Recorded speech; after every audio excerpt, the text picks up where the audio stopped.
नंगी तलवार लेकर के जाएगा, इसकी अनुमति मत दीजिए। छुरा लेकर के जाएगा, इसकी अनुमति मत दीजिए। एयरगन लेके जाएगा, इसकी अनुमति मत दीजिए।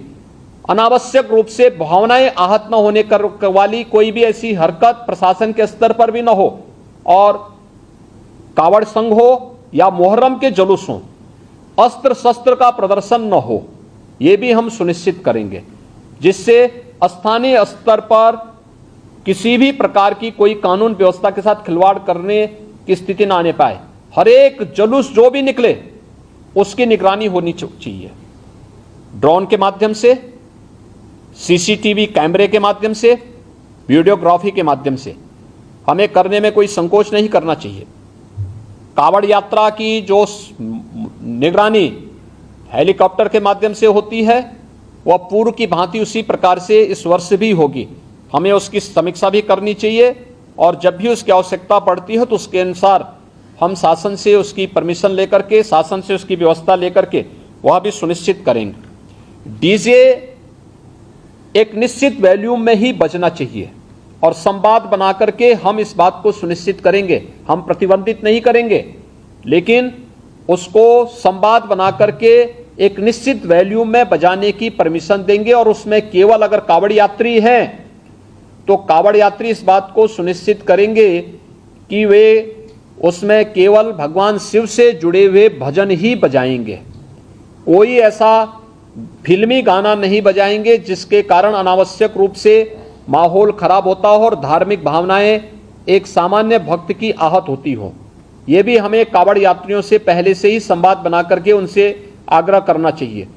ऐसे ही मुहर्रम के जुलूस में भी वे लोग डीजे बजाएंगे, हम सुनिश्चित करें उसकी वॉल्यूम को कंट्रोल करें। अनावश्यक रूप से ढोल और ताशा बजा करके शोरगुल उतना न बचाएं जो कान फोड़ू हो जाए, और कान फोड़ू व्यवस्था को हमें रोकना पड़ेगा, हर हाल में रोकना पड़ेगा। अस्त्र शस्त्र का अनावश्यक प्रदर्शन नहीं करेगा कोई, और हर एक जितने भी ऐसे लोग होंगे जो जुलूस का नेतृत्व करेंगे उनसे लिखित एफिडेविट भी आप लोग ले लेंगे स्थानीय स्तर पर पहले से व्यवस्था बना करके।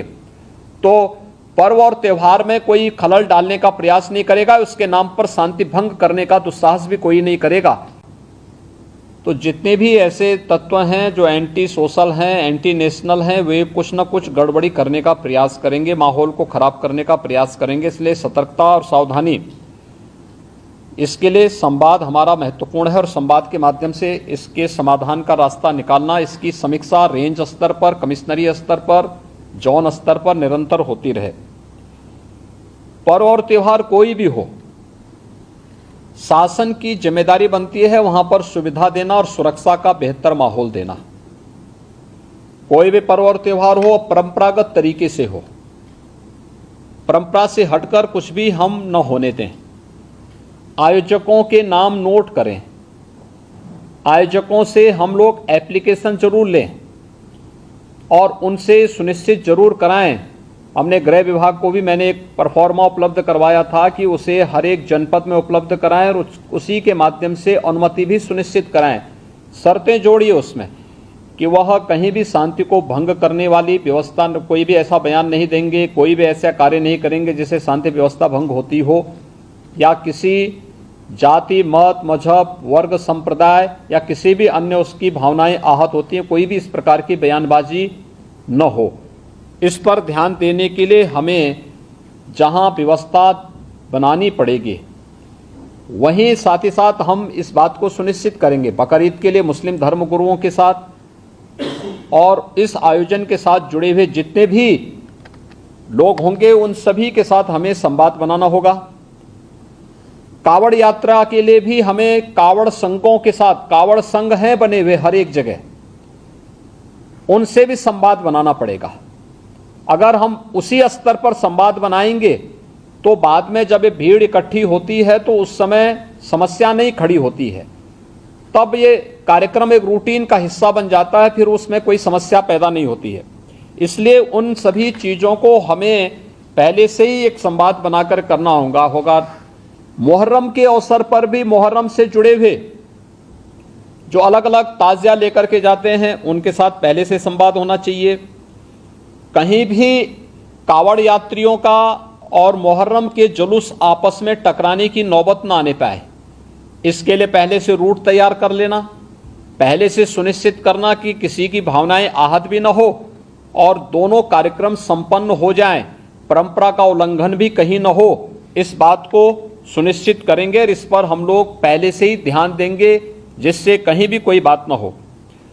दूसरा, नगर विकास के द्वारा और पंचायती राज विभाग के द्वारा स्वच्छता को, सैनिटाइजेशन को जहां प्राथमिकता के आधार पर आगे बढ़ाना होगा, वैसे भी संचारी रोग नियंत्रण का एक कार्यक्रम 1 जुलाई से चल रहा है। स्वच्छता, सैनिटाइजेशन उसका प्रमुख पार्ट है। इसको हम विशेष रूप से एक अभियान के रूप में लें। बकर ईद के दिन कुर्बानी जहां होगी वह सार्वजनिक स्थल नहीं होगा, जो निर्धारित स्थल और पहले से चली आ रही वहीं पर होगा। हम सुनिश्चित करें कि यह स्थान कोई सड़क, कोई चौराहा या कोई ऐसा सार्वजनिक पार्क या कोई ऐसा स्थल न हो जहां को लेकर के अनावश्यक विवाद हो। और कुर्बानी के बाद जो भी वहां पर सॉलिड वेस्ट पड़ा हो, उन सबको निस्तारण करने की भी व्यवस्था की जानी चाहिए, चाहे वह आयोजक करें, चाहे वह नगर निकाय या पंचायती राज विभाग से जुड़े हुए लोग करें। इस व्यवस्था को पहले से सुनिश्चित होना चाहिए कि कुर्बानी के तत्काल बाद उसकी सफाई की व्यवस्था भी हो जाए, जिससे गंदगी न होने पाए।